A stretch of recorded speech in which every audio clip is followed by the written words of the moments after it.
murakaza neza nanone kuri channel yacu 250 Rwanda, aho tugiye kurebera hamwe isomo rya Microsoft Excel. Isomo riheruka twarebeye hamwe Microsoft Word, twiga ushobora kuyikoresha in details. Hari izindi options twize muri Microsoft Word ariko tuzongera gukenera gukoresha muri Microsoft Excel. So nimba utararebye video yacu iheruka ya Microsoft Word, ni byiza ko wabanza ukarebera ukarinyuramo ukarireba ukaryiga, kuko hari option tutari busubirano muri Excel kuko twazize muri Microsoft Word. Muri Excel rero nkuko bizwi, Microsoft Excel ishobora kudufasha mu kwandika text, ishobora kudufasha mu kuformatinga tables, no gukora ma calculations ziri simple, zitari zihambaye cyane. Ariko nanone ishobora kudufasha mu gukora nanone izindi advanced calculation cyangwa se ama programs atari adakeneye ibintu byinshi cyane, ariko iyo ni part ya advanced Excel. Ngiye muri make hano ngiye kwerekana uburyo ushobora gukoresha basic settings za Excel, basic tools za Excel. Ushobora gukoresha Excel mu bintu bitari ibintu bihambaye cyane, ariko ushobora gukenera cyane mu buzima bwawe bwa buri munsi, mu kazi ukora cyangwa se mu bindi bintu byose wabasha gukora ukeneye kudrawinga tables no gukora calculations z'ibintu z'imibare idakomeye cyane. Rero muri Microsoft Excel hari shortcut keys zishobora kugufasha mu kwihutisha kuyikoresha. Hari control W cyangwa control W idufasha mu gufungura spreadsheet, control W idufasha gufunga, control O idufasha gufungura spreadsheet. Noneho control S gusavinga, control C copying twarabirebye muri Microsoft Word, ni kimwe bikora kimwe. Paste, saving, copying, pasting, cutting bikora kimwe n'ibyo muri Microsoft Word, ntabwo turi buyongere kubivuga hano cyane muri details. Control Z ni ugusubira inyuma kuri previous action waba ukoze, and control End ni ukujya kuri last cell ya workbook cyangwa se sheet. Turareba cell niki, na control Home ni ukujya kuri cell ibanza muri workbook yawe. Ni ukuvuga nkuko nabisobanuye, Microsoft Excel idufasha mu kudrawinga tables, ishobora kudufasha no gukora calculations zidahambaye cyane. Ni ukuvuga ngo mu byo turi bwigere turi bwibandeho cyane ni ugukora iyo mibare mitoya, none no kudrawinga izo tables, kuko mu by'ukuri ikintu cyane Excel idufasha niyo mibare no kudrawing izo tables. Ni ukuvuga ngo turakora ama exercice atandukanye yo twiga kuko uburyo ushaka creatinga tables zifite format itandukanye. Turaza no gukora wenda ingero zimwe na zimwe za like ukuntu ushaka gukora invoice muri Excel, ukuntu ushaka gukora like tables za transcript, byose turaza kubireba mu magambo make. Rero nagiye nshiraho ingero zimwe na zimwe z'ama tables turi bugende dukora. Izi ni tables ziri simple cyane, urabona ko ziragaragara ukamenya uburyo wazikora, ntabwo zigoye. Izi ngizi turaza kureba nidutangira kuzikora uburyo ushaka kubitangira mu buryo bworoshye. Hari ni urabona ko iyi ngiyi bisa naho igoyemo gake kurusha ziriya zindi. Turaza no gukora iyi multiplication table nayo mu gihe turi kwiga ukuntu ushaka gusettinga formulas muri tables za muri calculations zawe. Reka rero dutangire turebere hamwe uburyo ushaka kubikora. Ni ya software n'ubundi nakoresheje nigisha Microsoft Word, niyo n'ubundi bukoresha nigisha Microsoft Excel. Urabona ko Word tuzana muri documents, spreadsheet tukazana niho turi bukore Excel, tukanda blank page. Ni ukuvuga ngo ni uku nguku Excel iyo ifungutse ni uku nguku ifunguka. reka inzuminge gatoya kugira ngo mbashe kugira ibintu bimwe na bimwe nsobanura.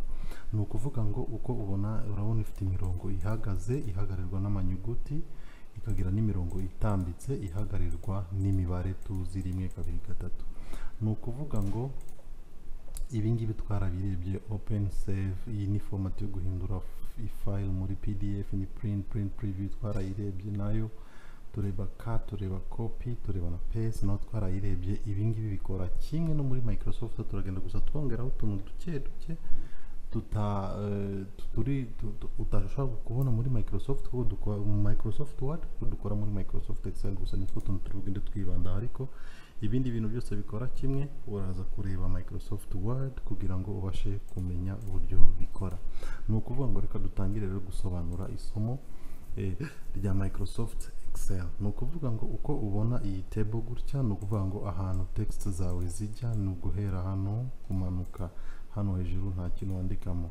Iyi mirongo ihagaze yose ihagararirwa n'amanyuguti A kugera kuri Z. Ni ukuvuga ngo iyo izi zimanutse zihagaze, ni ukuvuga ngo zo zitwa columns. Izi ni columns, izi zibanza na 1 2 3 4 zikitwa rows. Ni ukuvuga ngo mu gifaransa ni colonne na ligne niko bazita.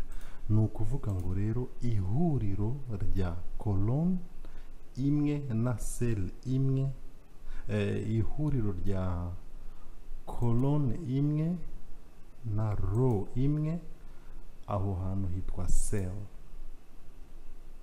Ni ukuvuga ngo ihuriro rya row 6 na colonne B, iryo huriro ryitwa B6.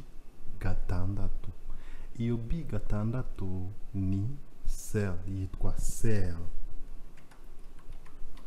gutya. Ni ukuvuga ngo iyi ni cell B6. Ni ukuvuga ngo niho row ya 6 na colonne ya B, niryo huriro niho iyo row ya 6 na colonne ya B, ihuriro ryayo ni cell B6. Ni ukuvuga ngo iri ni ihuriro rya colonne F na row 12. Ni ukuvuga ngo ushobora none kongera kubibonera hano. Urabona nk'iyi ni ihuriro rya colonne D na row 9. Iyi ni ihuriro rya colonne G na row 4. Ni ukuvuga ngo ubibonera hano. Ni ukuvuga ngo iyi ni row, aka gakazi kamwe kakaba kari ihuriro rya colonne na row yari yose ubibonera hano. Uselectinze zombi mu gihe utararekura kasa ikwereka izo waselectinze zose, ariko mu gihe urekuye mouse yawe ikwereka cell wahereyeho uselectinga. Means ngiyewe ngiye gukavaringa kuva hano kuri intersection ya column B na row A, ya column B na row 2 ni hano. N'ubundi urabona ko ari reference nyeretse hano ko ariho mpereye, ariko ni selectinga gutya. Urabona hahandi iranyereka ko na selectinze row 11, noneho nkana selectinga 5 column. Ni ukuvuga ngo iyo R, ni ukuvuga ngo urebye aha, urebe hano kugira ngo mbashe gusobanura ibyo nshaka gusobanura. Urabona ko mpereye hano iranyereka ko nselectinze 11 rows. Iyo R iri imbere isobanura row, iyo 5C, iyo C isobanura column. Ni ukuvuga ngo nselectinze rows 11 nkana selectinga column 5. Tuvuye kuri B, C, D, E, F, ni ukuvuga ngo ni row 5. Row ni column 5. Column ya B ni 1, column ya C ni 2, column ya D ni 3, column ya E ni 4, column ya F ni 5. None uriya 11R ni ukuvuga ngo ni rows 11. ubwo turahera kuri kabiri, guselectinga kuri kabiri kuno riri muri green color, urumva riri mu cyatsi, nogera kuri 12 ubaze imwe imwe nazo urasanga ni 11 rows. Ariko nindamuka ndekuye mouse yanjye irahita inyereka intersection ya row na column nahereyeho ndi guselectinga. Ni hano niho nahereye. Nkivuga guselectinga rero, guselectinga uko selectinga hano muri Microsoft Excel no muri Microsoft Word ni uburyo harimo muri Microsoft Excel harimo uburyo bubiri bwo guselectinga. Ushobora guselectinga like uku nguku, cyangwa se waba ufite text yawe nayo ushobora kuyiselectinga. Ariko nk'ubu ngubu, let me just copy this.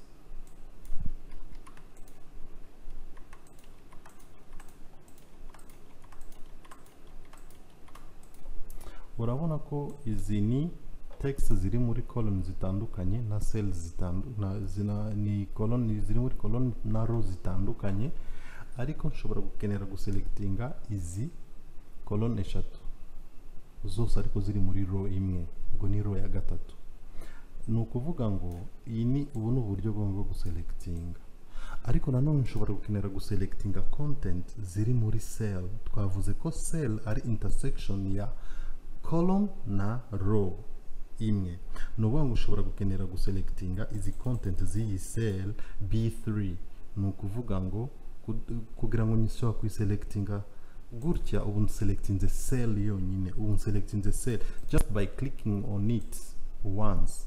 Nuklika kuri cell rimwe, iyo cell uraba uyiselectinze. Ariko ushobora gukenera guselectinga noneho content z'iyo cell.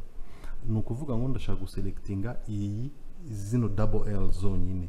I will double click, ubwo double clickinga kuri iyo cell nshaka guselectinga content zirimo, then nka selectinga muri bwa buryo bwa Microsoft Word twarebye ushobora guselectinga. Noneho ikindi, iyi nubwo ushobora reka nabyo mbigaragaze hano, ushobora kwandika text. Ushobora kwandika text,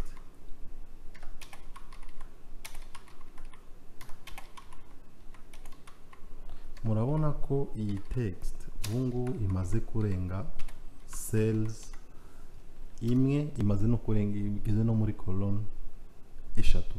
No igeze muri column eshatu gute? This is first column B, second column C, 3 column D. Ni ukuvuga ngo ni text, tuvuge ngo ni umurongo umwe, ni sentence imwe wandika ya text, ariko ikarenga kubera uburebure bwayo, ikarenga. Urabona ko imaze occupyinga like 3 column B, C na D. Uyu murongo umwe occupying izo zose. Ariko nubwo ari ndende gutya, nubwo iyi text ari ndende gutya, iyi ngiyi ibarwa nkaho ari content ya cell imwe. Ni cell imwe ni iyihe muri izi eshatu? Ni cells, ni cell ya B3. Kubera ko ari B3, ni B3 kubera ko niho nahereye ndi kuyandika. Ni ukuvuga ngo urabona ko niba iyi ngiyi ari B3, ni nkandaho rimwe urahita ubona content z'iyo cell ahangaha. Ariko ni nkanda hano kuri C3, urabona ko nta kintu ndi kubona. Ni ukuvuga ngo iyi C3 ishobora kugira ikindi kintu nandikamo. Ntago bivuze ko nimba content ya cell B3 nimba irenze ikakomeza hano, it doesn't mean ko yoccupyinze na cell C3. Ni ukuvuga ngo nubwo irenga hano, ariko still C3 cyangwa se D3 biba bikiri empty. Ushaka kongeraho indi content. Kubera iki? Kuko urabona ko ino sentence yarengaga ikagera hano kuri C, ikakomeza ikandugera hano kuri D. Ariko urabona ko na kuri D shobora kwandikaho, iyi D nayo ishobora kugira content yayo idafite ahantu na hamwe ihuriye n'iyi sentence yahere hano muri B3. Nanone kuba imeze gutya, kuba ipfukiranye, it doesn't mean ko iriya content yari iri hano kuri C3 cyangwa se D3 yasibamye. Ntabwo yasibamye kubera ko byagaragaye ko iyi cell itari content y'imwe muri izi cells C3 cyangwa se D3, ahubwo iriya cell twabonye mbere ni content, ni iriya izi cell ni content ya cell ya B3. ni ukuvuga ngo nubwo hari izindi content ziri hejuru yayo, it doesn't mean ko iyi content ya cell B3 yasibamye kuko izindi zanditse hejuru, ahubwo irahari nk'uko tuyibona ngiyi, n'ubundi iragarukira hano kuri D3 kandi twayihereye muri B3. ahubwo icyo wakora rero ni iki, ni adjustment ya cell B3. ndakeka ibyo byumvikanye. ni ukuvuga ngo iyi content iracyariho, ntabwo yasibamye, ahubwo nubwo yarenze aho itagombaga kurenga B3, kuko turabona ko ni content ya B3. urabona ko yandikiwe muri iyi column, iyi intersection ya column B na row 3. ni ukuvuga ngo nubwo yarenze ikagera muri 3, ikagera muri C3, ikagera muri D3, iyi cell ya C3 na D3 ushobora kwandikaho ibindi bintu ushaka, kuko iyi ntabwo ari content ya C3, kuko urabona ko iyi ni content ya B3. C3 urabona ko nta kintu na kimwe kirimo. ninkanda hano urabona birahita bigaragara hano. kubera iki? kubera ko iyi content selectinze niyo ifite aya magambo, ni nayo B3. ariko ntuyeho urabona ko irenze igeze muri C3, ariko ninkanda C3 urabona ko nta kintu kingaragariza ko muri C3 hari ikintu kirimo. nanone D3, nanone nubwo iyi text igeze no muri D3, urabona ko hano muri iyi cell ya D3 nta content ifite. ariko ninandika, urabona ni selecting iyi C3 nkandikamo ijambo runaka,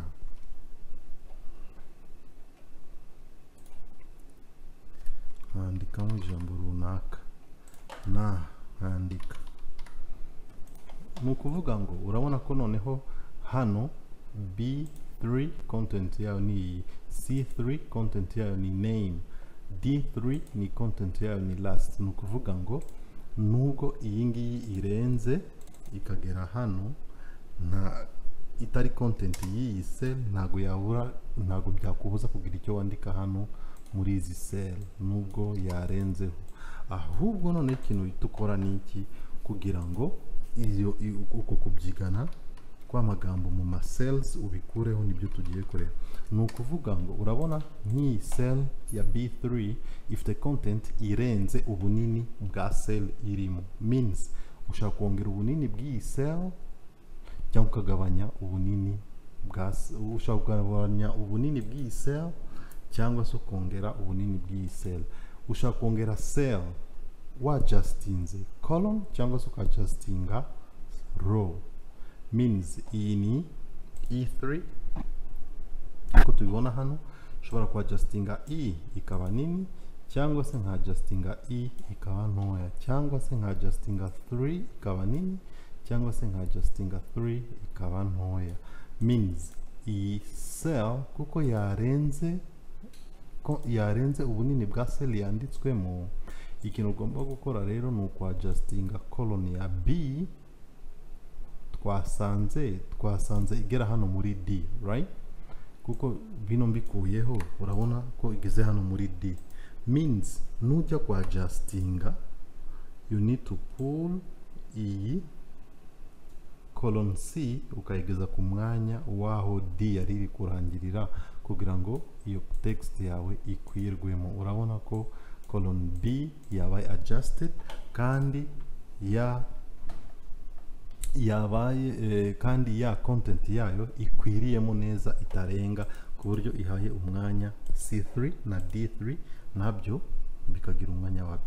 ariko nk'uko turabona ko C ari nini kurusha content irimo. iyi column iyi cell ya C3 urabona ko ni nini kurusha content irimo, nayo ushobora kuyadjustinga uyigabanya kugira ngo content yawe nayo ifitingemo neza, na D nayo ukadjustinga kugira ngo content zawe zifitingemo neza.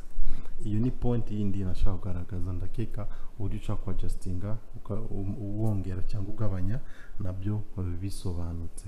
Turebere hamwe iyindi n'uburyo bwo selecting nayo nabuberetse. Ushaka guselectinga content, ariko niba ushaka guselectinga content you double click on it then ugaselectinga. Niba ushaka guselectinga cell you can just click on it once, ubwo cell irabibaye selected. Niba ushaka guselectinga more than one, uklika kuri ya indi ya mbere ushaka guselectinga ukajyana hejuru y'izindi cyangwa ukamanura bitewe na n'ubunini bwa cell ushaka guselectinga.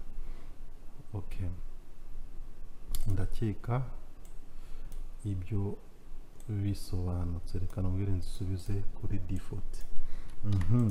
Ikindi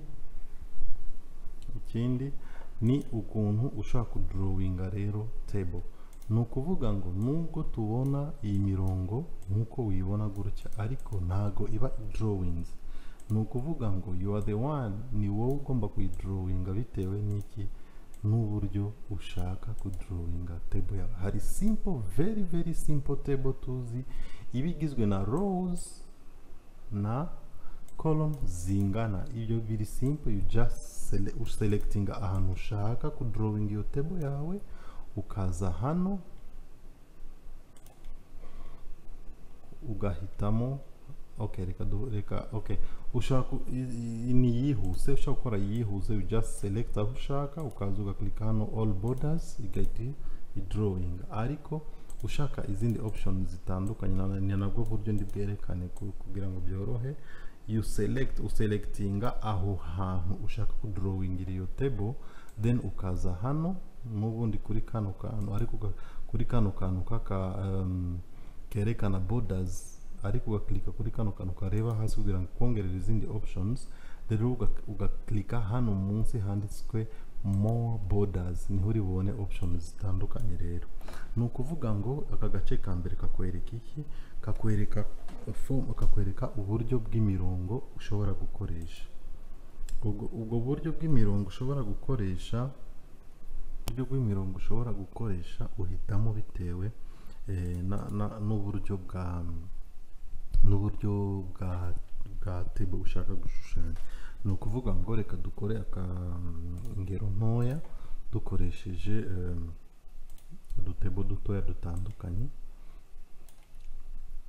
Ni ukuvuga ngo iyi table igizwe na row 8 na colonne 3. Ni ukuvuga ngo baze hano ni 1 2 3 4 5 6 7 8, ubwo ni rows 8 kagera na colonne 3 1 2 3. Noneho turaza hano kuri all more borders. Rero urabona ko hano dufite kuri aka gace, urabona ko dufite lines zitandukanye ushobora gukoresha. Ni ukuvuga ngo ushatse gukoresha iyi cyangwa biterwa wowe na line ushaka gukoresha. You just select it, umara urayikandaho rimwe. Wamara kuyikandaho rimwe, hano hari izindi options. Rero n'izi option urazibona hano, hari options zitandukanye bitewe n'uburyo ushaka kudrawinga table yawe. Uyu ukanzeho rimwe igenda kwereka akantu igenda yongera, wakandamo hagati urabona. Ni ukuvuga ngo wowe urashaka table iciyemo imirongo gutya yose, ngo ninkanda okay, urabona ko nizica iyo mirongo. Reka dufate n'indi nayo turebere hamwe. Nanone ushaka more borders, reka dufate wenda iyi tuyishire inyuma, iyi tuyishiremo hagati. naho urabona ko n'ubundi bwoko bukozwe gusa, n'ubundi bwoko bwa border bukozwe n'iki n'imirongo itandukanye. Nanone ukaza hano ugafata more borders, more borders ushaka kubikoresha nanone mu buryo butandukanye. Reka tuyishire, urabona ko bitewe n'aho ukanze yishira akarongo aho ukanze, kandi agashira hagati, kandi agashira hejuru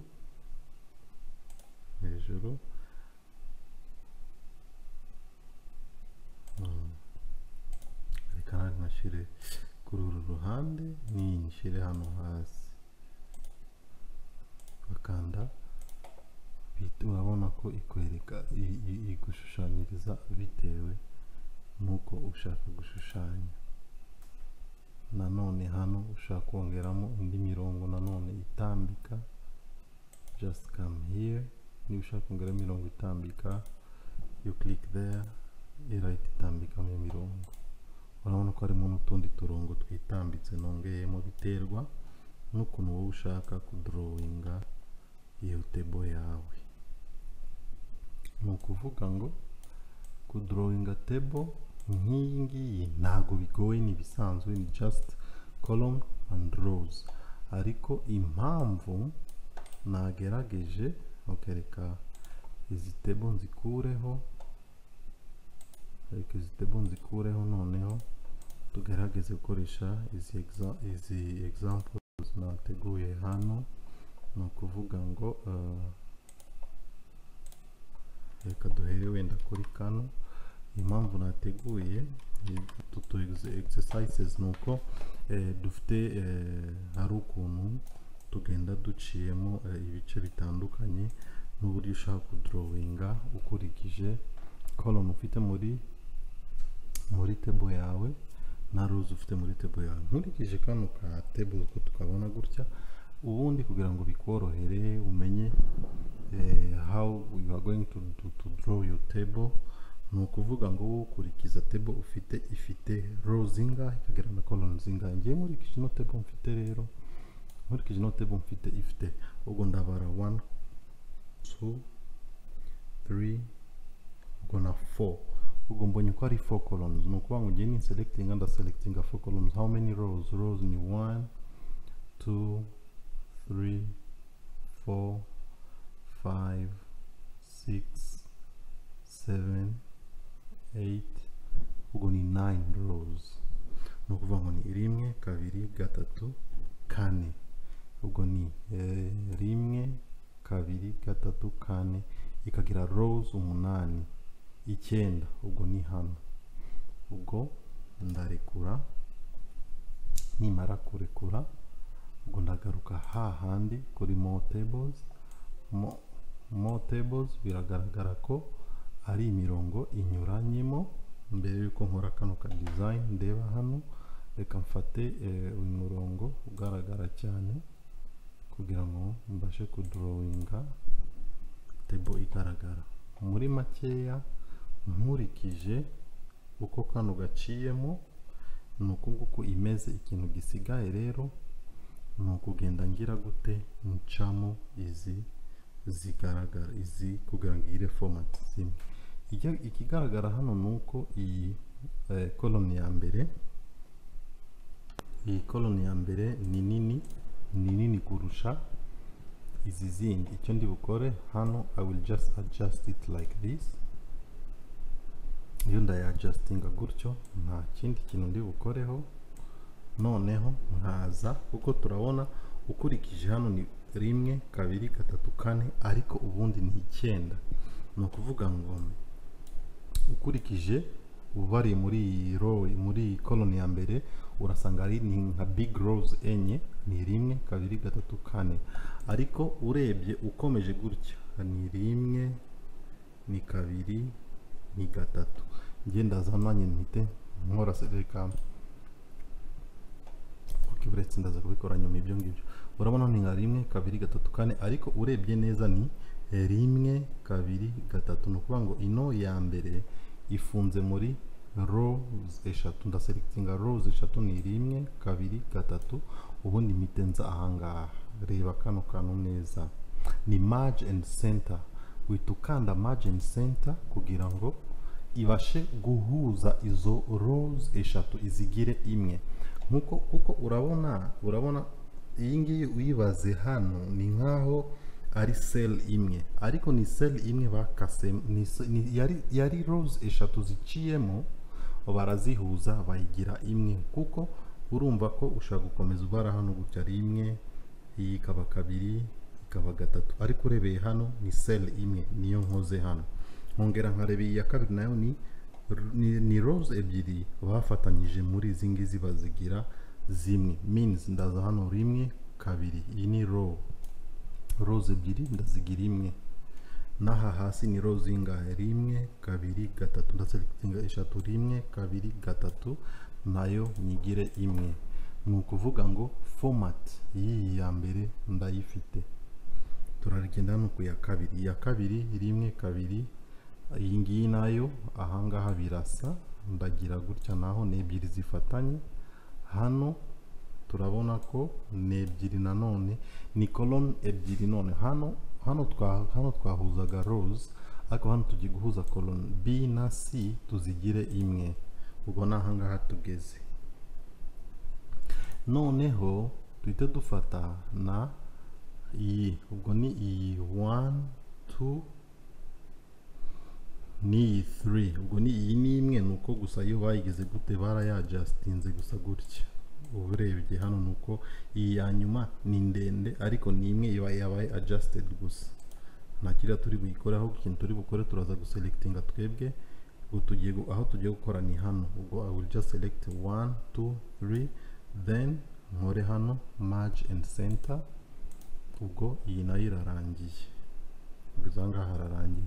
Ariko turebye hano bahuje B na C hano, ni ukuvuga ngo B na C barayihuje, ariko noneho hano kuri iyi ni column ebyiri bahuje, ariko hano nanone bafata row ya kabiri na row ya gatatu nanone barazihuza. Urebye hano, kuko uyu murongo uramutse ukomeje wahita ugabanya hano kabiri, means hano hari row ebyiri bafatanyije, nizo zino. Ubwo nanjye ndazifatanya gutya.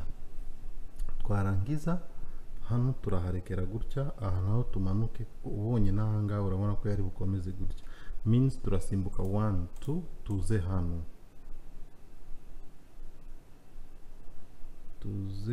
yes hano,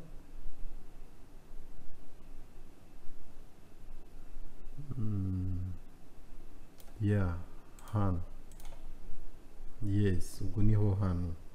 Ariko aha naho uretse ndebe none usaza nabaze rimwe kabiri gatatu kane gatanu gatandatu karindwi umunani icyenda, yes 1 3 4 5 6 7 8 9, naho nuko nguko hameze. Aha naho ariko ni hanini, aha naho ni hanini, means ni nayo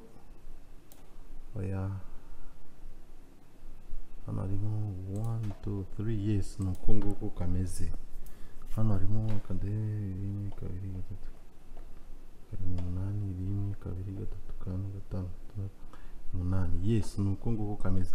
Reka ngire nkavane hano ngiye kuinsertinga, ngiye kongeramo indi column hano, n'aha nongeremo indi row kugira ngo turebe format neza. Hano ushaka kongeraho gutya gusa,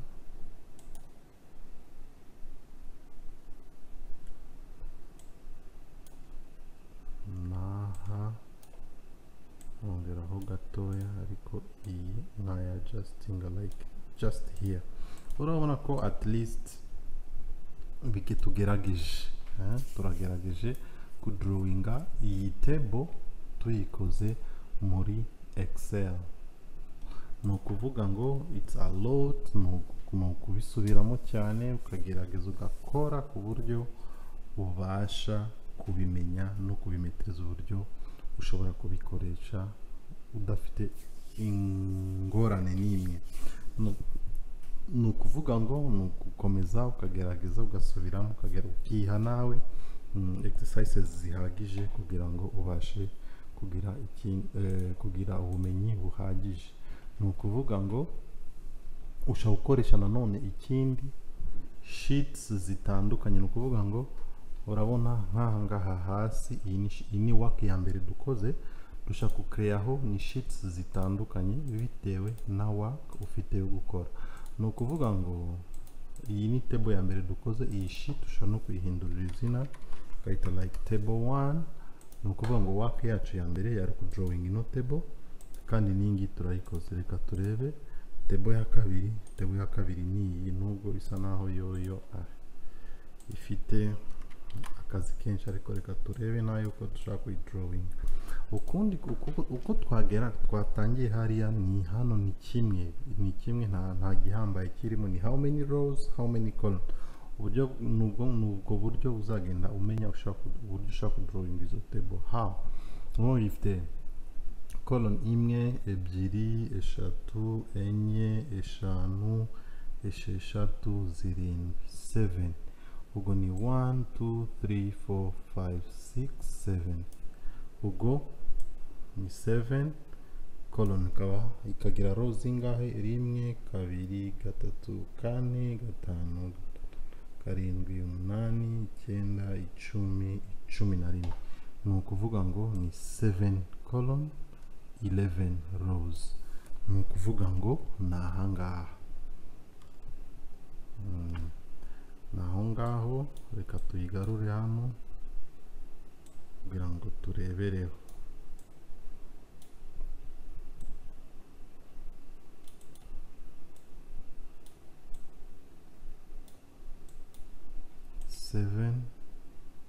seven ubwo naho on 11 ni hano.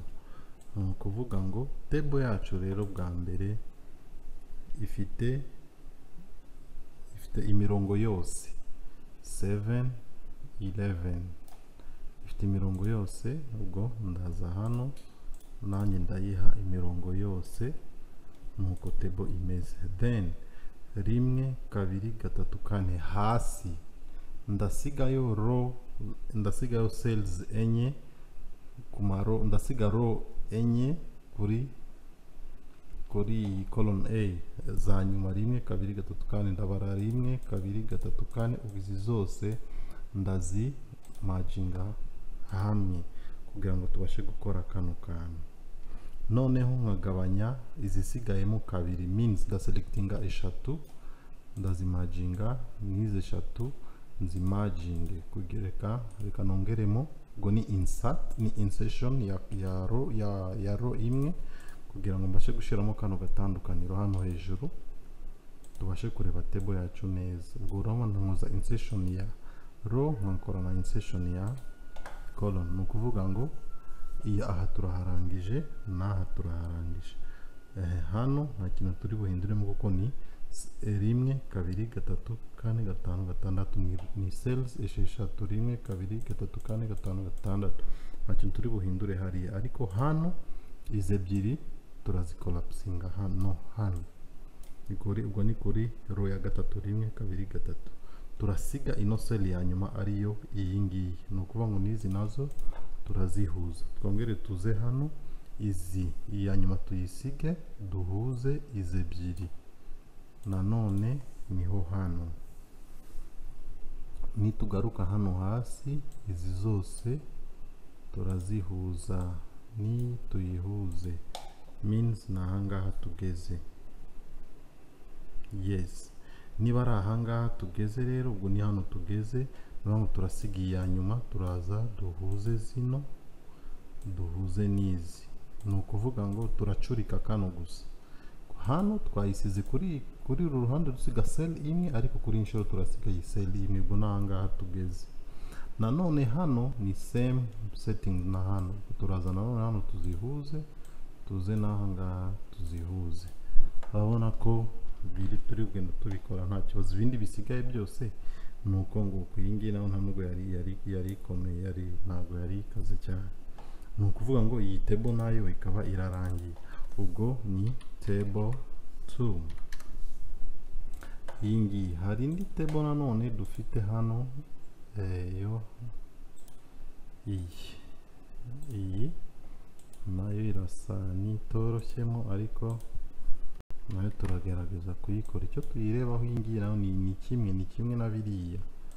nayo urareba gusa igizwe na rows zingahe na columns zingahe, then nayo ukayiformatinga. Ni ukuvuga ngo iyo urabona ifite iyi ni row imwe ebyiri eshatu enye, iyi ni column nako ntabwo ari rows turabona ko dufite 1 to 27 30, then tukongeraho 1 2 3 4 5 6 7 8 9, uvuga ngo ni 39. noneho tukangiza tukareba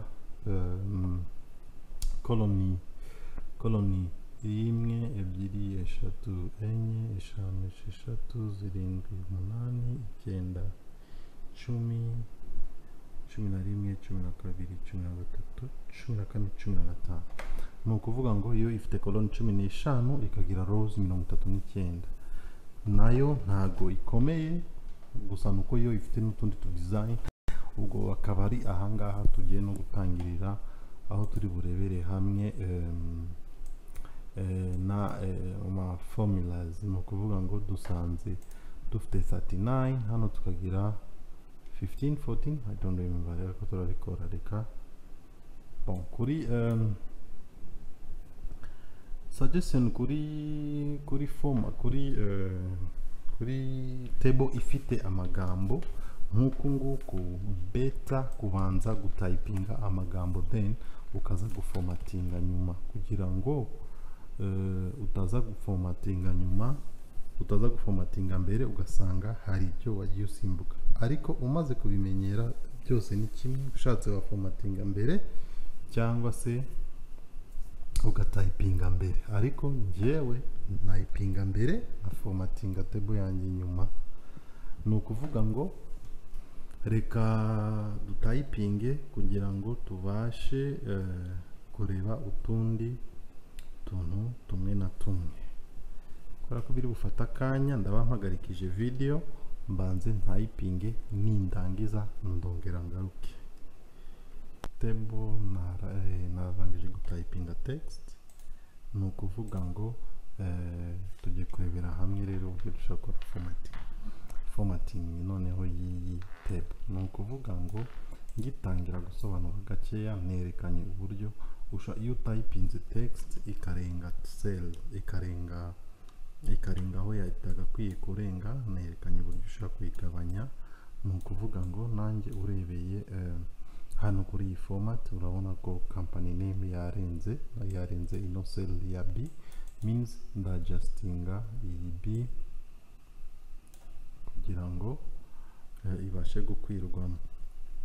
ikindi urabona ko ndamutse nadjustinze B iyi reference number urabona ko ntari bushobore kuyiformatinga nk'uko hano iri formatted.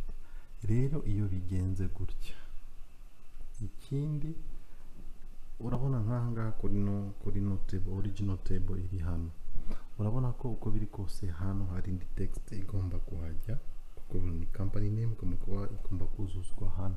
ikindi ukareba urabona ko ahangaha ibi byanditse muri column imwe, ariko iyi ndamutse nyadjustinze nkayizamura nkayegeza imbere kugira ngo mbashe gukwizamo iri jambo, mu by'ukuri ijambo nyaryo nagakwiriye gukwizamo ni iri ryo hejuru, ariko iri ryo hejuru nanone nindi kwizamo urabona ko niyi nanone niraba irenzeho cyane. nanone iyi reference number urabona ko nanone iraba itaye format. nanone byansaba kongera kugira ngiye guformatinga ino reference number, nanone byansaba kuza kugaruka hano kugira ngo ngerageze ni formatting. so urabona ko ni ibintu biri complicated somehow.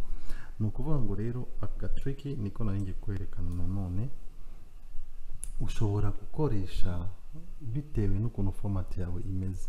nk'uko urabona ko reference number nayo igomba kuba format like of it ni table ndimo ndakora. so I need to make a table isa n'ibidasa n'ingi ya 100%, ariko igaragare ntaho bisa. ariko urabona ko rero ngiye guformatinga reference number nkurikije uko najya kuzuza aya magambo muri buri cell. urabona ko biraza kugeraho nanirwa guformatinga iyi reference number. so ni ukuvuga ngo hano ikintu kiri bumpe umurongo ngewe ikintu ndi bukore ndabanza formatting iyi reference number kugira ngo mbashe kujyana na format y'iyi table nyayo mfite. Nk'ubu ngubu urabona ko ni reference number nayo icitse. Iyi reference number nayo kubera ko icitse bitewe na format y'iyi ngiyi ukuntu imeze, urabona ko iyi number iri hasi, ariko ngiye hano nkaba ndimo ndagaragaza ref gusa. Ni ukuvuga ngo iyi ref rero kugira ngo manure iyo number ndabanza na adjusting iyi row ya 11, noneho mpite selecting iyo row iyi cell content, mpite nkanda hano kuri wrap text. Urabona ko ni klika wrap iyi number nayo iraba igaragara. Ikintu ndi bukore gusa ndongera na adjusting ino cell kugira ngo ibashe gufitingamo neza. Noneho ikindi maze guformatinga iyi reference number, urabona ko ni byte item number, ni number iri hasi, kandi ibi biri hano byafashe format uhereye kuri column y'ingiyi, ntabwo byafatiye format kuri column. Ni ukuvuga ngo iyi column ni nkaho byayirengagije, iyi bifatira format yaho imbere kuri uyu murongo, means ibi ngibi ndabiformatingira ngendeye kuri column ya kabiri. So ndadjusting iyi ngiyi nongera cyangwa na adjusting iyi ngiyi ngabana, kuko niho byafatiye format ugerageje kurebera hano kuri iyi table kuni drawing. So ni nkomeza cyane kugira ngo iyi number nayo igaragare, means ndaba ntaye format yaha hejuru, kandi urabona ko bino byo hejuru byose byafatiye format kuri iyi column ya kabiri, means nda formattinga iyi ngende kuri company name kuko niyo iri hejuru nayo ibanza, ndagendera kuri company name ndi kuyiformatinga. Noneho iriya number kubera ko iri gucika, nano ndaza no gukora wrap text kugira ngo iriya number nayo igaba imanuke hasi. Ikindi turabona ko hano hirya ya iyi byte item number hari description. Iyi description nayo urabona ko ni cells nini cyane. Icyo bisobanura ni iki? Ndaza kuyadjustinga nayo kugira ngo nze guha umwanya uva hano na hano nawe ube adjusted. Ni ukuvuga ngo no kugira ngo mbone umwanya wundi bwandike no company name hano muri cells yayo ifite content ikwiriye, means ni item ndibuze ku adjustinga nayo kugira ngo aho hejuru harangire. Urabona ubwo ningi ni adjustinga gutya, urabona ko ndi kugenda mbona format gahoro gahoro.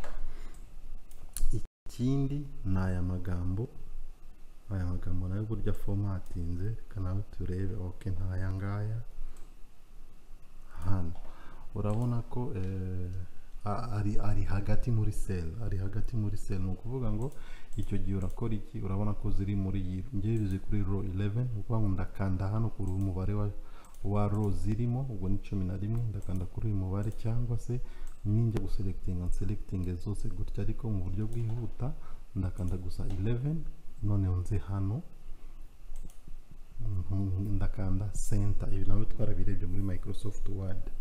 Urabona ko text yabaye center.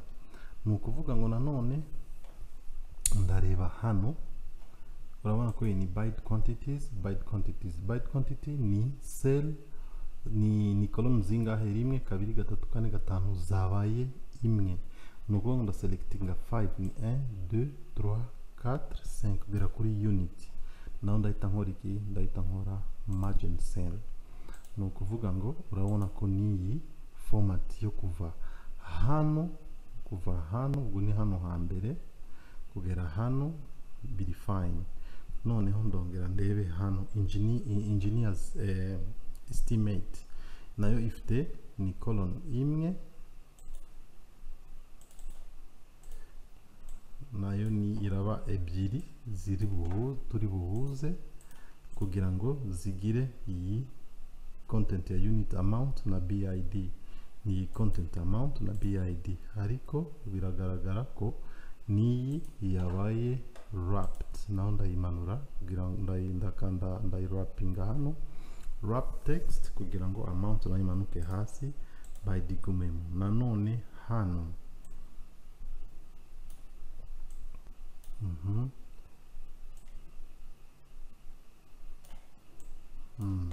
contract A nayo ni cells ebyiri zahujwe hamwe, unit amount tukaraptinga text iyi cell kugira ngo amount ije hasi. Iyi contract B, contract C, contract D. Okay, noneho urabona ko ngiye nakoze iki kintu nakoze ni just na typinze text rimwe ngenda nkopia, ariko hari ikintu ngomba guhindura, so nabireke gutya kugira ngo nerekane nanone uburyo bwo guhindura text. Uburyo bwo guhindura text wakoze musort mistakes muri cell runaka. What you do, urakora double click kuri iyo cell, ukaza hari ushaka gukosora, ikaba ubu ugiye hano ndashiraho B, cyangwa urabona uburyo bwa mbere double click on it ukasiba, cyangwa se ugakandaho rimwe ukaza hano ugashira C. Noneho niyi ni D,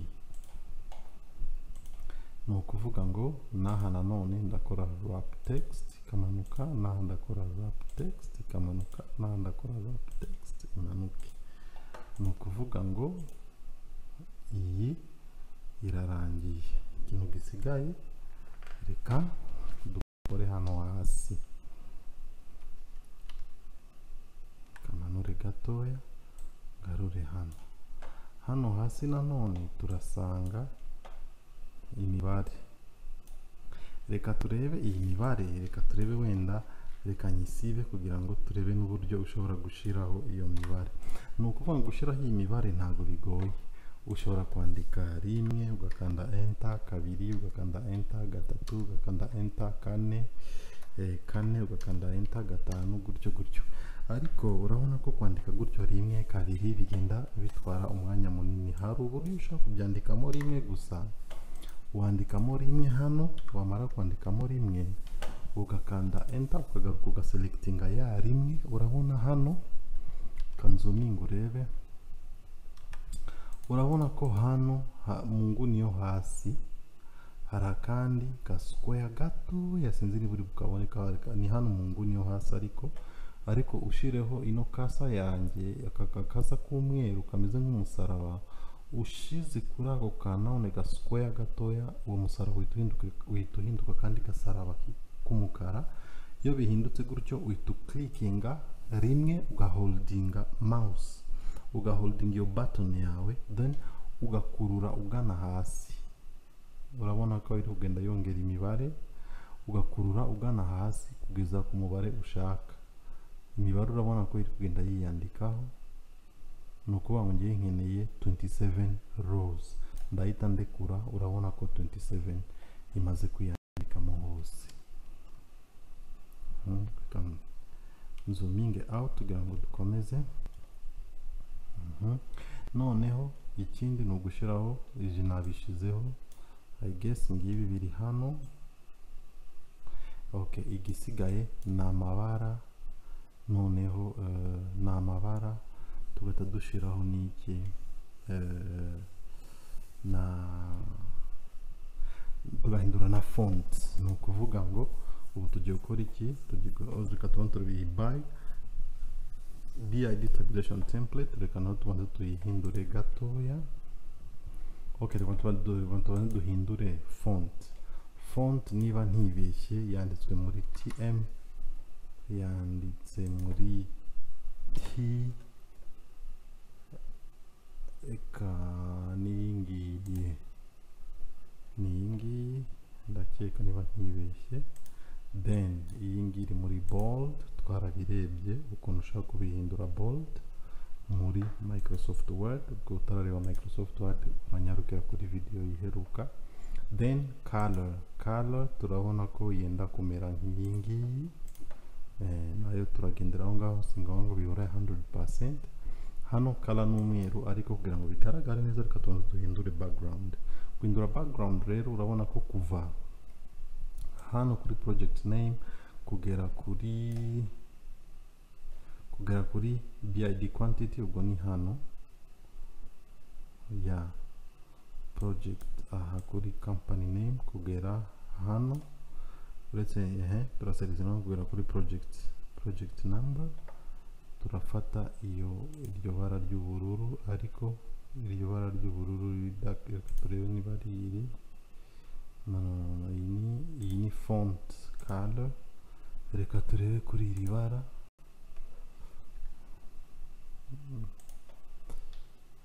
hano, yes, turebe iri bara nimba ari ryo, iri ubururu uri very clear. Reka tuze hano, bon okay, kugira ngo ubone amabara ukanda hano ukaza kuri more colors, ni ubururu bwijimye cyane,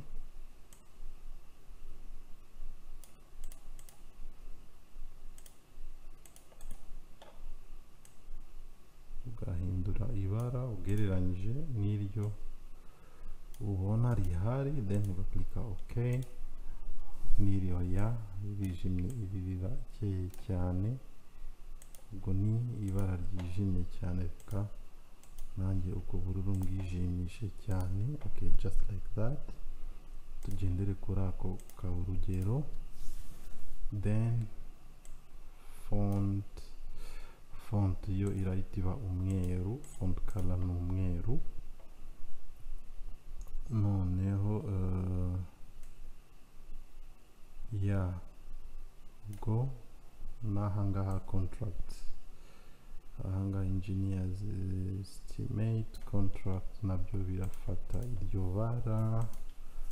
Nanone font white, ubwo turebe nanone iyi ni ubururu bukeye, reka turakesha ubururu somehow, custom blue,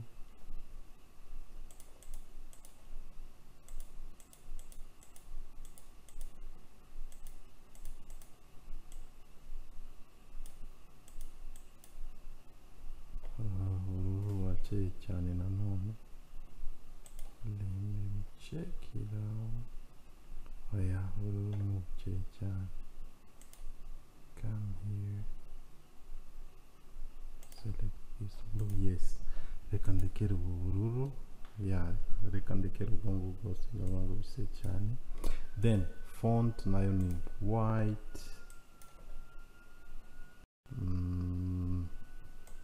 nanone nkaza kuri hano kuri yo hasi, n'ahangaha ndakeka ari ibara ryenda kuba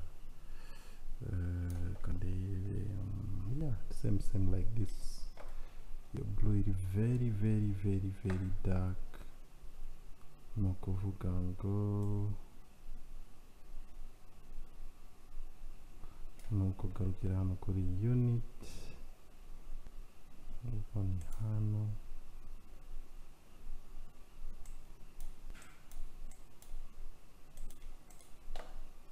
ni hano,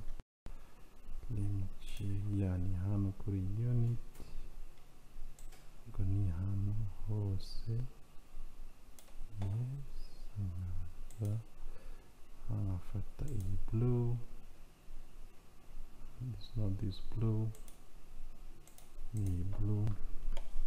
N'aha nanone font ni umweru, this one remain black, ariko this one remain black, ariko cell yo ikagumana umweru, cyangwa let me do like no fill. Then iyi nayo iraba center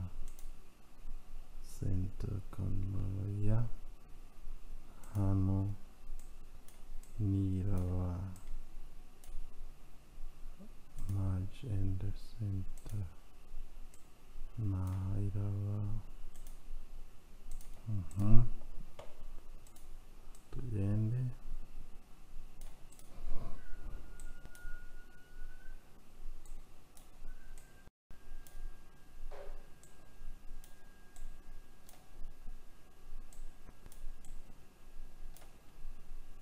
okay urebye ni just like this kangabanyaho gatoya shireho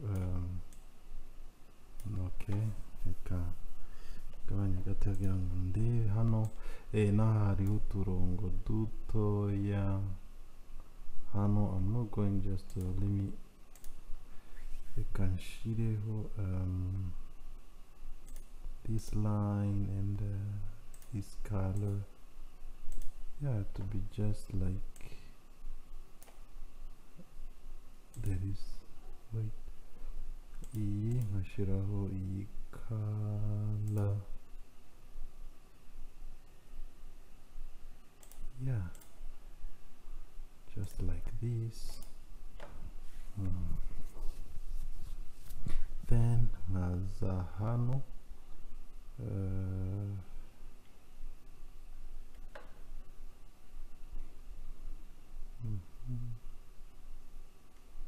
okay,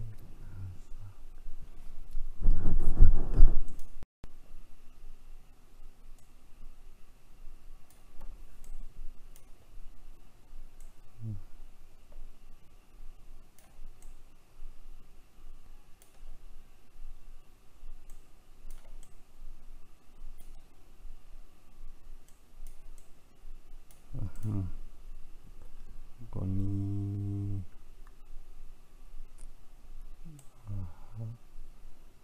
like this, nahashira just like this.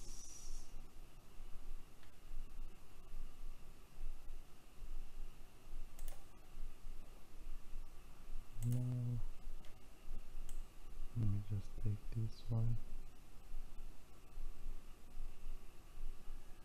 up to here.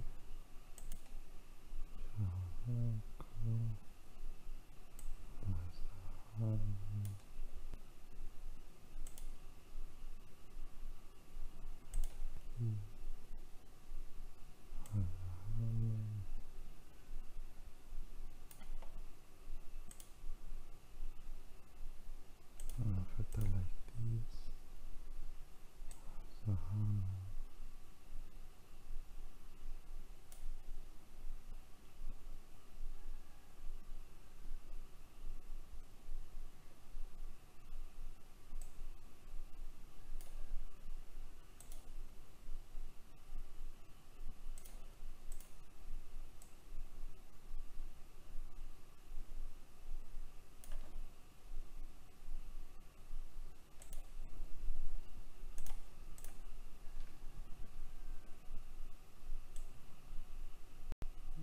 GPA.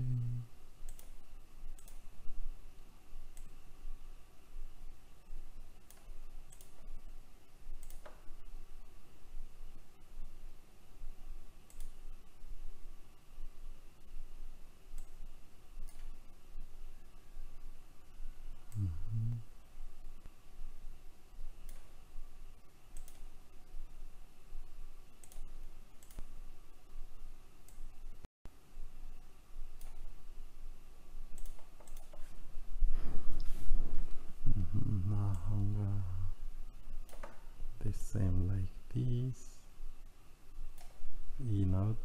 Iyi option nayo twarayirebye muri Microsoft Word, so ubaye utarayirebye Microsoft Word, you're going to go back there, then ngafata in this option ayishira hano.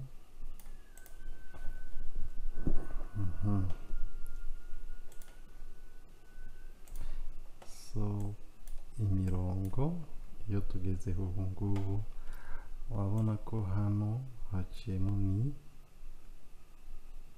imirongo ariko y'umweru. So ndaza hano ndaselecting umurongo, nze hano ndapikinga color white, then ndaklika okay. Naka imirongo y'umweru naha the same, ndafata umurongo ndapikinga color, ndaselectinga hose, naho imirongo it's fine.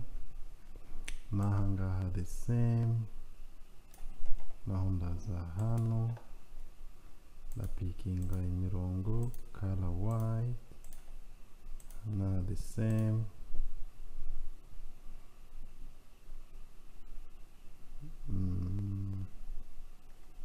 Yeah, urabona ko at least iyi table birenda gusa, nubwo bidasa 100%, ariko urabona ko quand même birasamo gakeya. Yeah, birasa. Ikindi ni imirongo ya mo hano hagati nayo, let me check. Yeah, nayo ntabwo ari umweru, ariko somehow this color nayo iranyuranamo. Bam, urabona ko yeah, c'est bon, twagerageje. Noneho turebe hano bidufashe wenda indi option yo gukora iki, turebe ya kwa gushiramo ama formula utuntu dukeya y'imibare idakanganye. No kuvuga ngo ushobora kuvuga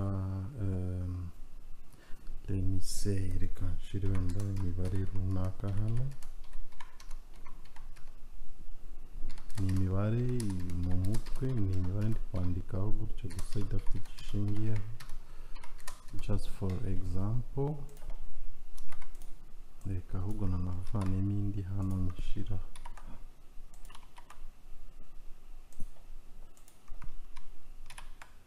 Yeah, reka tuvuge wenda gutya,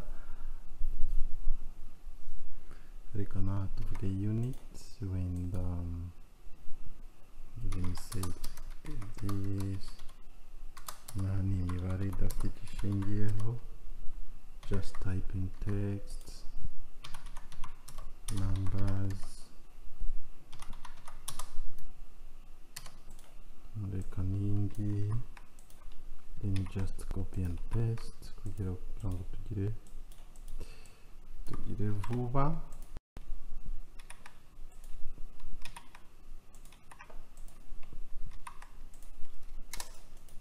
Noneho ndabona kwanditseho amount, unit amount.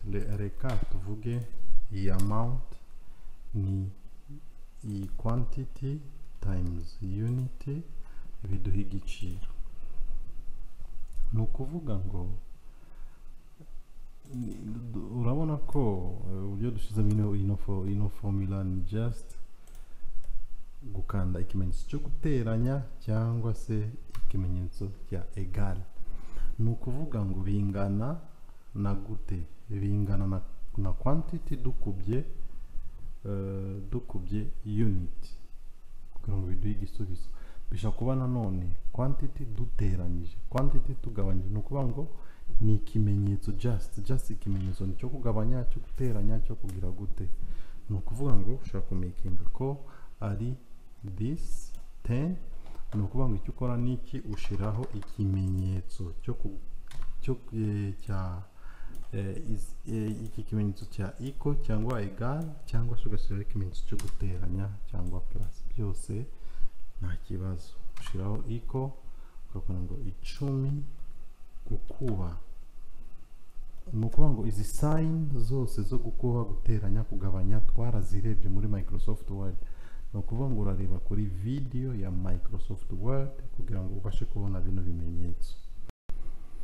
Noneho ni kuri keyboard yawe nibyo bibanza, kuri ya keypad twabonye niyo ibanza imibare, hariho n'ibimenyetso rero byo guteranya, kugabanya, gukuba, ibi byose. ni ukuvuga ngo ni 10 ugashyiraho ikimenyetso cyo gukuba na 420, n'aha hasi ugakora 25 ikimenyetso cyo gukuba 350. ariko urabona ko dufite imibare 21 yo gukuba iyi gukuba ni icyo gihe rero ntago wakora imwe ku yindi ngo uzabivemo, gusa ukora iya mbere. Nimba hose formula ari imwe, uribuka ka kantu naberetse aka kantu ka square kari hano gatuma iyi kasa yawe ihinduka agasaraba k'umukara, n'ubundi umakinga sure ko ihindutse agasaraba k'umukara, ugaklika rimwe ugakomeza ugakanda ugakurura hasi umanura kugeza ku mubare wa nyuma, igahita igukubira amatoto yose y'iyo mibare niba formule ari imwe. Means ni ukuvuga ngo nkubye njyewe iya mbere yonyine nkahita nkanda hano nkakurura ikagenda inkubira n'izindi.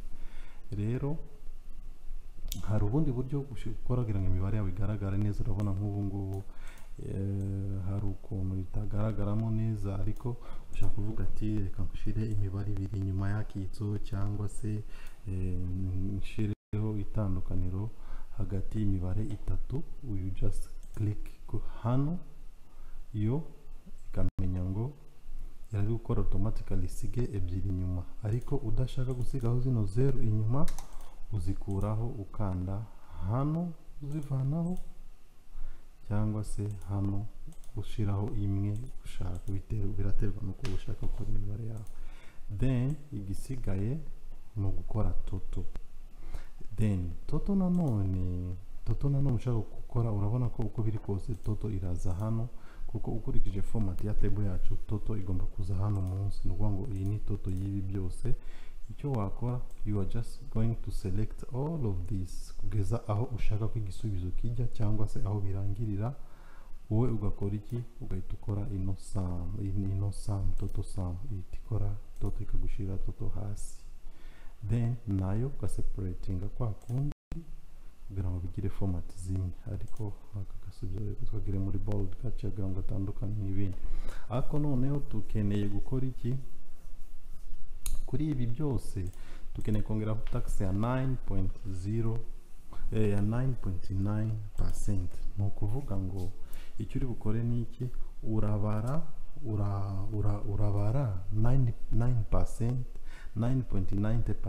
9.9% y'uyu mubare kugira ngo bize kukubyarira toto.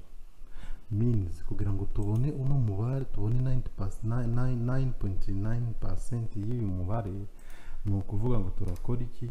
Turafata uyu mubare tukube na 9.9 tugabanya ijana kugira ngo ibashe kuduhereza 9% y'uyu mubare. Niba ni times 9.9 divided by 100 igahita duhereza 9%, 9.9% by'uyu mubare uri hejuru. Means iyo ni indi formule nayo turebeye hamwe. Ni ukuvuga ngo uhita ufata, nibwo ni iyindi formule nayo, kuko kugira ngo tubone iyi twafashe iyi ngiyi dukuba ni tubone iyi, kugira ngo tubone totale y'izi zose twateranyije iyi duteranye biduhereza toto hano. Ariko kuri toto y'uyu mubare tubonye, kugira ngo tubone 90.9% y'uyu mubare, ni ukuvuga ngo turafata uyu mubare tukube 9.9 then tugabanye ijana kugira ngo tubone 9%. Ni ukuvuga ngo 9% ni iyi ngiyi. Rero toto y'iyi mibare ni kimwe nuko twakora iyi ngo ni 9.9% plus total amount ya ziriya twateranyije zose hamwe, bigahita bibyara aya mafaranga, cyangwa se bigahita bibyara uyu mubare, cyangwa se bigahita bibyara icyo gisubizo. Ni kimwe nuko urabona ko dukoze tubikoze this plus this bikabyariye. Ni ukuvuga ngo dukoze uyu mubare guteranya uyu mubare bibyaye uyu mubare. Ni kimwe nuko twabiselectinga byombi then tugaklika auto sum, urabona ko bise biduhereza umubare umwe. Ni just uburyo ushobora gukora imibare yawe, ushobora gukora calculation zawe, swat ukuba swat uteranya cyangwa ugabanya cyangwa ukuramo. Imibare yose wakora byakunda, pfa kuba gusa ukoze syntax yabyo neza nta kibazo. Ndizera neza ko iyi table yari somehow complex, ariko hamwe no kugerageza murabona ko kameme tugerageje kuyikora. So ni practice bikeneye gusa kugira ngo ubashe kubimenya mu buryo bwa nyabyo, kuba wabikoresha uri confident yo kuba wabikoresha. So reka turebe urundi rugero rwari rusigaye rwa nyuma, ni kudrawinga multiplication table. Nabyo birakufasha mu kongera gusobanura ukuntu ushobora gukora izindi calculations. No kuvuga ngo nabyo ntabwo bigoye. Hano urabara iki? Urabara ni nkaho uri bubare rows ni zingahe na column ni zingahe, then ukadrawinga nta kibazo, nta kindi kintu witayeho. Direct nimba ubona ko ari imibare ibiri gukuba, ari umubare umwe gukuba uwundi, izo ni column ebyiri, ni igisubizo ni column eshatu, then iyo column eshatu ukayihuza n'uyu mubare uri hano hejuru. Just like ni dufite column zingahe? Ni eshatu. ubwo dufite ya kabiri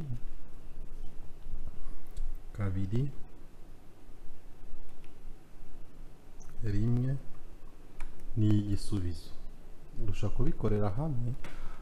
kubikorera hamwe, ariko icyo gihe igisubizo gishobora guhita kiza muri cell imwe kandi ntabwo byagaragara. Tuvuge nk'urugero dukoze kabiri gukuba rimwe, urabona ko igisubizo gihita kizira. Nari nkoze syntax nabi. Urabona ni equal kabiri gukuba rimwe, urabona ko igisubizo kise kiza muri iyi cell imwe, ariko ntubonye imibare ukubye. Niyo mpamvu mvuze ngo reka dukoreshe column eshatu, iz'umubare umwe turi bukube n'uwundi, naho turi bushira igisubizo. Ni ukuvuga ngo hano harajya igisubizo, hano harajya kabiri turi bukube na rimwe, hano harajya igisubizo. Ni ukuvuga ngo turabigenza gute? Turakora ni kabiri ukubye rimwe bingana na kangahe. Nanone hano ni kabiri ukubye kabiri ni kangahe, ariko hano ntabwo biri buhinduke, biraguma ari kabiri. Naha biragera iyi table, urebye ukuntu ino table idrawinze, biragera kuri 12. Means hano ntabwo ukeneye kwandika rimwe kabiri gatatu kane gatanu gatandatu karindwi 12, urandika gusa rimwe ukurure uko twabibonye, ukurure ugeze kuri 12, then urekeraho. Kimwe no gushaka no kurenza ukageza kuri 20, ushaka kugeza kuri kangahe, biraterwa n'umubare ushaka. Aha ni kabiri, you can just copy and paste kabiri, kuko ni kabiri nta kindi. Ubwo nimba ari kabiri 12, ubwo ni kabiri 12. Hano hejuru turabona ko iyi cell ni ya kabiri. Hano uko ari eshatu y'igisubizo n'imibare ibiri turi buteranye, turayita ko ari ibikora kabiri. Then ibi byose tubinganye.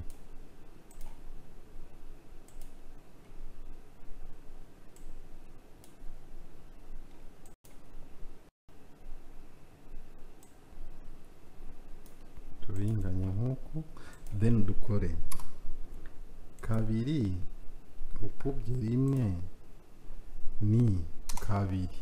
Ako noneho muribuka ko kuri formula twavuze, niba ushaka gukora formula imwe kuri iyo mibare yose ihuye, kuri iyo mibare yose diagram bigire binini mo gambizuminge in, ni muribuka navuze hahandi niba ugiye gukora formula ariko iri bube applied ku mibare myinshi itandukanye, ikintu ukora ni iki, uhita ukora hambere ahandi ugakurura, ihita yikuba. Urabona ko yaduhaye n'ubundi ibisubizo bimwe na hano, urabona ni bimwe. Ni ukuvuga ngo hano rero niho hari kabiri, bigaragaza ko ari kabiri turi gukoresha. Kabiri n'ubundi ni black, ahangaha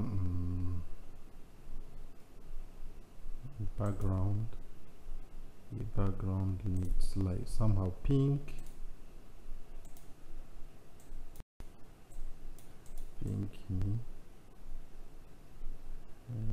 need red, pink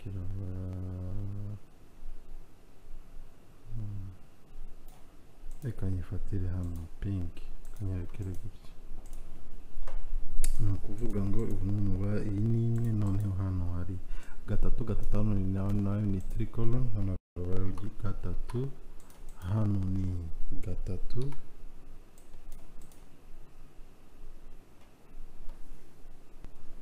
control D, ni control D ndi gukoresha. Aha ni 1, twabonye ko 1 ushobora gukurura gusa once. Formula ni 3 times 1 is equal to this, ugakurura yonyine igahita ikuba, kuko ni nani dushaka gukoresha hose. 3 ni somehow like this, yes. Nanone ni gutyo ukora, nanone gutyo ukora, nanone gutyo. Hano ukagenda uhindura gusa umubare, like hano ugashiraho kane za kane, kagenda igukubira.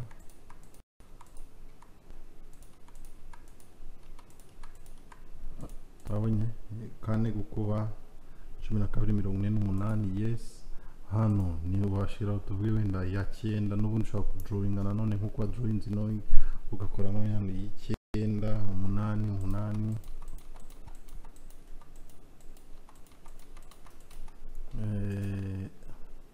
8 kuba 12 96, yes. Nukuvuga ngo formule nta kibazo, ni ukuvuga ngo ni just kubikora nkuko ukoze bino, ugahindura umubare hano gusa, ukongera ni kimwe no gushaka reka tuvuge wenda, reka nyerekereho iyi ngiyi, just ntabwo tureba uburyo ushaka gukopinga cell. Ushaka gufata iyi ukayikopinga, ukayifate gutya, you copy it from here, then we paste it here, ukayishyira hano. Tuvuge ko tugiye gukorana wenda na gatanu, ukaza hano ukandikamo 5, iyo ikagukubira nta kindi, nabirumva na ikagukubira nta kindi, ni ibyo ngibyo. Ushatse wabikora umubare wari ushaka, nawe ushaka gukora 10, ukaza hano ukandukura gusa 10, ikagukubira nta kindi. Ushatse wakora hano 100, hano washira 100 ikagukubira gutyo mpaka hano. Ushaka kudakoresha 12, ugakoresha wenda kugera kuri 15, ukandika 100, n'ubundi iragukubira. Hano washiramo 7, n'ubundi hano 7,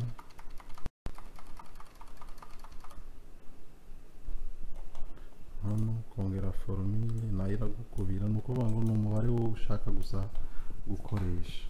Reka twongere dukore akandi kantu kamwe, tugerageze wenda gukora nka proforma cyangwa se invoice muri Excel. Ni ukuvuga ngo muri Excel, muri invoice ikintu ukenera uretse amazina y'umukiriya, nimero ya telefone, cyangwa se nimero ya invoice, cyangwa se nimero izina rya kampani. Ikintu cy'ingenzi cyane kiba kuri invoice dusangaho wenda item number, tugasangaho wenda description y'umuzigo, tugasangaho quantity, tugasangaho price, tugasangaho wenda like quantity, unit price, total price. Muri makeya ni nk'ibingibi dusanga kuri invoice byo. Noneho maybe formatting like this.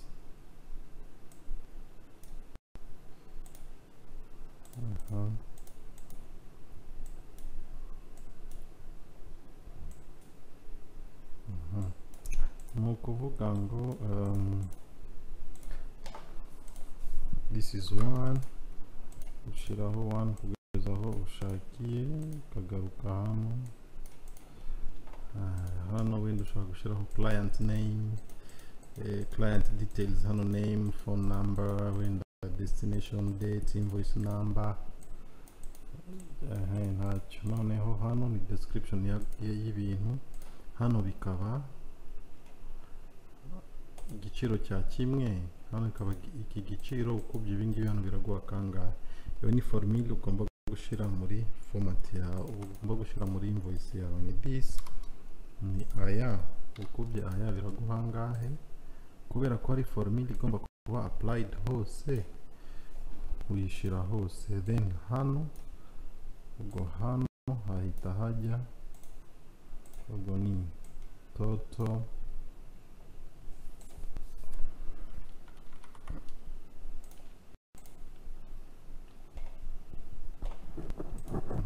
ushobora gukora total, wenda hano bikaba deposit balance, wenda reka turekere gutyo.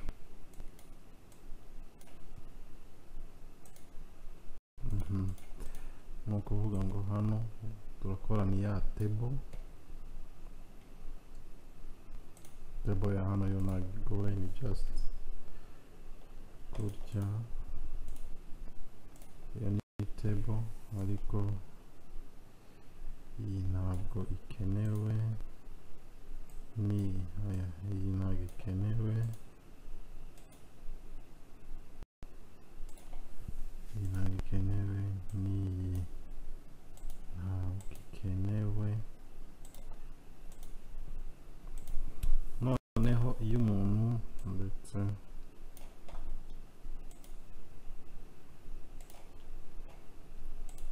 hano hajyamo akandi gaformule gatoya, ni ukuvuga ngo iyo umuntu aguhaye deposit, ni ukuvuga ngo ni total,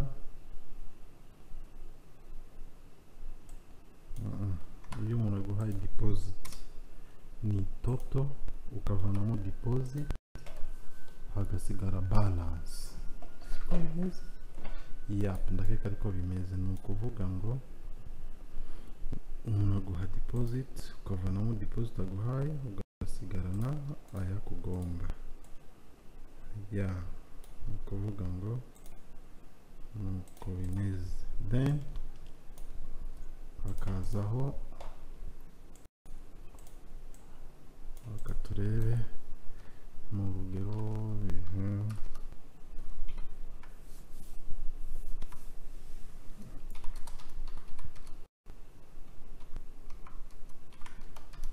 No kureba ko formule yakoze.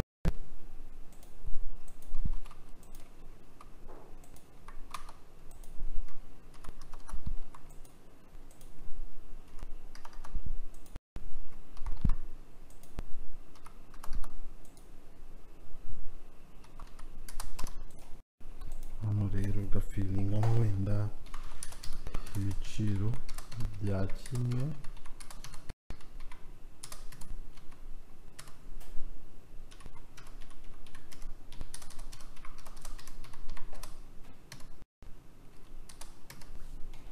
ukuvuga ngo hano igenda iguha amatoto, igenda iguha toto z'ibiciro, igenda iguha toto z'ibiciro bya kimwe kuri toto y'amafaranga yose hamwe.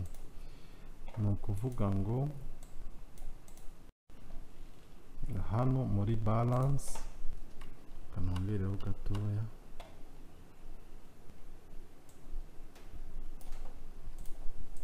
hano muri balance naho hari akandi gaformule twashize tuvuga ati aramutse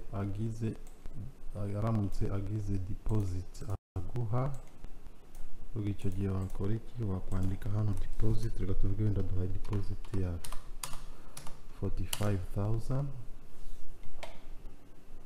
urabona ko dukore 400,000 tuvuge ko aguhaye deposit y'aya mafaranga. Icyo nagira ngo urebe gusa nuko formule ibikora automatically igahita ifata aya ikavanamo yaguhaye, igahita igaragaza amafaranga asigaye akugomba.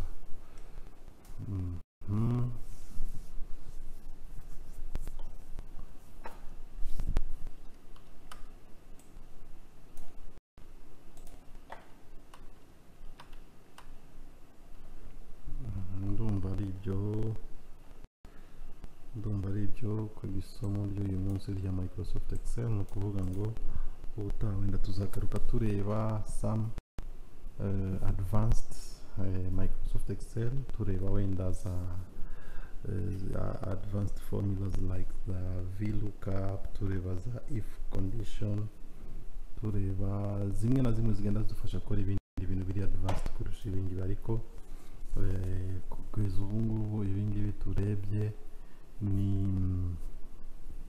biri basics, ariko wenda reka turebe nk'aka kantu hano ushaka kongeraho wenda currency, you just select, uraselectinga gusa then ugakanda hano.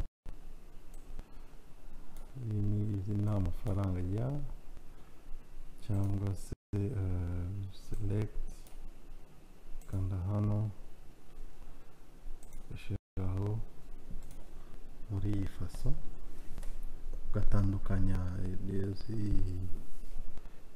currency sign n'amafaranga. Urabona ko hano bitandukanye n'ahangaha, ndakeka iyi ngiyi ariyo format nziza kurusha iyi ngiyi.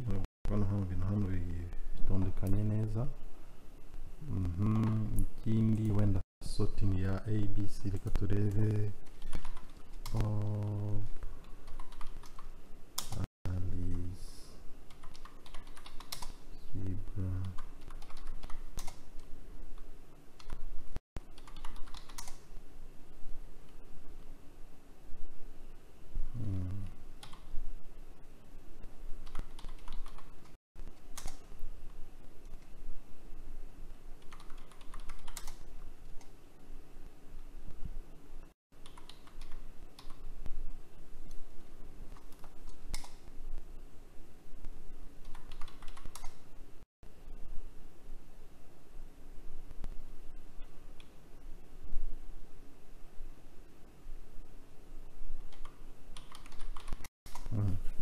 wenda sorting, you just select, not twabirebye muri Word ariko muri Excel same, you select, you sort ascending order cyangwa descending order, A, B to C cyangwa se Z to A.